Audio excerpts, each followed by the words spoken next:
নওগাঁয় বয়ে যাচ্ছে মাঝারি তাপপ্রবাহ। তীব্র রোদ আর গরমে অসহনীয় অবস্থা।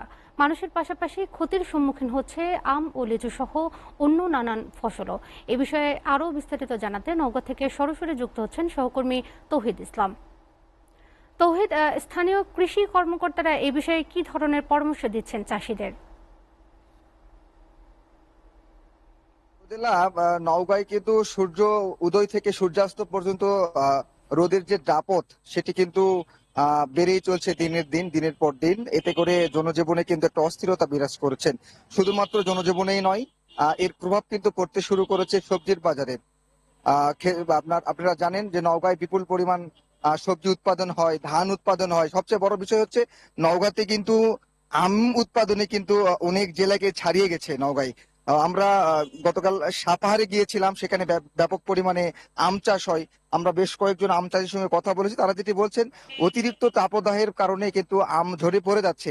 এখন পর্যন্ত গেল এক সপ্তাহে অন্তপক্ষে 30 ভাগ আম তারা গাছ থেকে পড়ে যেতে দেখেছে।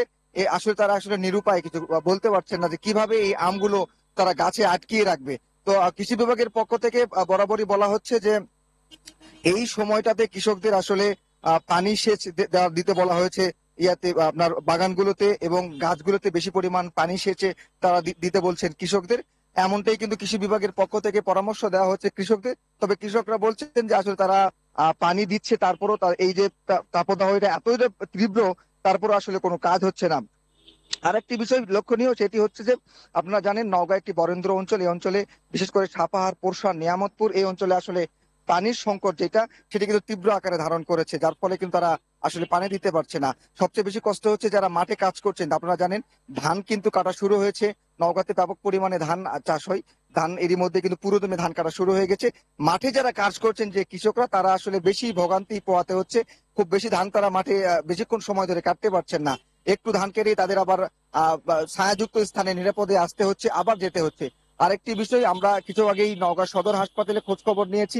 এখন পর্যন্ত এই যে বেলা 10টা বাজে, এখন পর্যন্ত প্রায় 45 জন রোগী আসলে এই যে গরম জনিত যে রোগ, সে রোগে আসলে ভর্তি হয়েছেন।